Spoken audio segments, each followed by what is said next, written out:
জীবনের প্রথম একটু স্ট্রবেরি জুস বানাতে গেছিলাম আর স্ট্রবেরি জুস বানাতে গিয়ে যে এমন একটা শিক্ষা পাইছি জীবনও আর কোনোদিন আমি স্ট্রবেরি জুস বানাবো না যদি আমার মনে থাকে। তো আজকে আমি কি করলাম ইফতারের আর ইফতারের পরে কি রান্না করলাম সব কিছু শেয়ার করবো আপনাদের সাথে আমার আজকের ব্লগে। হ্যালো এভরিওয়ান, আসসালামু আলাইকুম, সবাই কেমন আছেন? আমি তাসমিদ মাম্মাম ব্লগ থেকে স্মৃতি বলছি। প্রতিদিনের মতো নতুন আর একটি ভিডিও নিয়ে আপনাদের মাঝে চলে আসলাম। কে কোথা থেকে আমার ভিডিওটা দেখছেন অবশ্যই কমেন্ট করে জানাবেন। আর আমার ভিডিওগুলো আপনাদের কাছে কেমন লাগে তা কিন্তু কমেন্ট করে জানাতে একদমই ভুলবেন না। তো আজকে যেহেতু ইফতারের আগে ব্লগটা শুরু করে দিয়েছি, তো ইফতারের আগে কিন্তু অনেক প্রিপারেশন থাকে। আজকে ইফতারিতে কী বানাবো সব কিছু আগে থেকে রেডি করে নিচ্ছিলাম। তো রেডি করে নেওয়া হয়ে গিয়েছে। তো এর মধ্যে কিন্তু আমি পেঁয়াজু ভাজাটা বসিয়ে দিয়েছি, যেহেতু ইফতারির আজকে বেশি একটা সময় নাই, তাই আমার একটু তাড়া ছিল। তো তাই মনে করলাম আগে পেঁয়াজুটা ভাজা হয়ে যাক, তারপর অন্য সব কিছু একটু করে ভেজে নিব। আর আমরা যেহেতু মাত্র 3 জন মানুষ, তো আমি কিন্তু অল্প অল্প করে ইফতারি ভাজি। অনেকে বলবেন যে এত কম কেন ভাই, আমাদের কমই লাগে, এজন্য কম করেই ভাজা হয়। আর এমনিতে আমার শ্বশুর বলে কম কম করেই ভাজতে, উনি আবার এত বেশি ইফতারি পছন্দও করে না।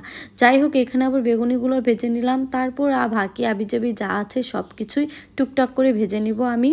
তো এর মধ্যে আবার বাচ্চার জন্য আবার একটু চিকেন রোলও ভেজে নিয়েছিলাম। ভাজা টাজা সব শেষ, তারপর চলে আসলাম আজকে একটু স্ট্রবেরি জুস বানাবো। জীবনে কোনোদিনও আমি স্ট্রবেরি জুস বানাই নাই, কিন্তু খাইছি ঠিকই, কিন্তু আজ পর্যন্ত কখনো বানাই নাই। তো নিজের অভিজ্ঞতা থেকে আজকে একটু বানানোর চেষ্টা করব, দেখি কেমন হয়। তো অনেক আশা নিয়ে চলে গিয়েছিলাম স্ট্রবেরি জুস বানাতে। আর আজকে আমি স্ট্রবেরি জুসটা বানাবো যেভাবে, এখানে আমি দিয়ে দিলাম একটু গরুর দুধ, তারপরে কেটে রাখা স্ট্রবেরিগুলো দিয়ে দিলাম, সাথে দিয়ে দিলাম কিছুটা পরিমাণ চিনি, আর একটু দিয়ে দিলাম ফাঁকি গুঁড়ার দুধ। গুঁড়ো দুধ যে কোনো জিনিসের মধ্যে দিলে কিন্তু এর স্বাদ দ্বিগুণ বেড়ে যায়। তো আমি এখানে স্ট্রবেরি জুসটা ব্লেন্ডার করে নিলাম। তো এখন আমি গ্লাসে ঢেলে নিচ্ছিলাম। ইফতারের যেহেতু সময় হয়ে গিয়েছিল, তো আমি এখানে তাড়াতাড়ি করে সবাইকে নিয়ে বসে পড়েছি আর সবার সাথে এখানে বসেই সুন্দরভাবে ইফতারিটা করলাম। আর স্ট্রবেরি জুস বানাতে গিয়ে আমার সাথে কি ইতিহাস হয়েছে সেটা না হলো আপনাদের সাথে একটু পরেই শেয়ার করি।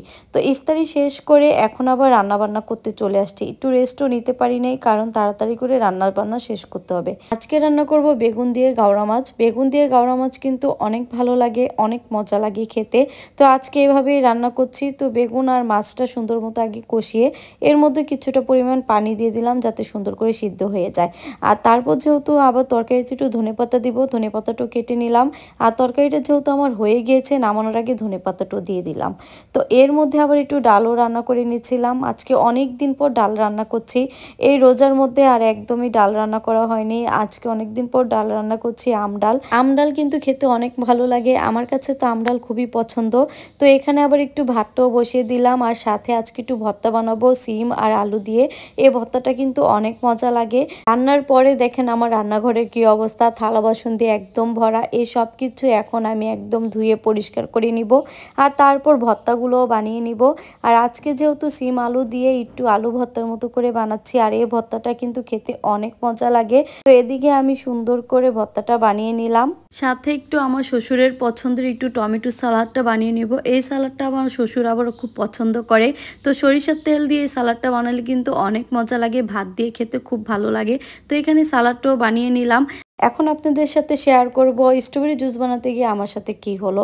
স্ট্রবেরি জুস বানাতে গিয়ে দেখেন আমার সাথে কি হয়েছে। আমি একটু পানির পরিমাণটা একটু বেশি দিয়ে ফেলেছিলাম মনে হয়, এজন্য পুরো পানি একদম উপর দিয়ে উঠে আমার টেবিল জামা কাপড় সব একদম নষ্ট হয়ে যায়। এজন্য রাগ আর ক্ষোভের থেকে চিন্তা করছি আমি আর কোনোদিন স্ট্রবেরি জুস বানাবো না। আজকের মতো ভিডিওটা এখানেই শেষ করছি। পরবর্তী ভিডিও দেখার জন্য আমন্ত্রণ রইল। সবাই ভালো থাকবেন। আল্লাহ হাফেজ।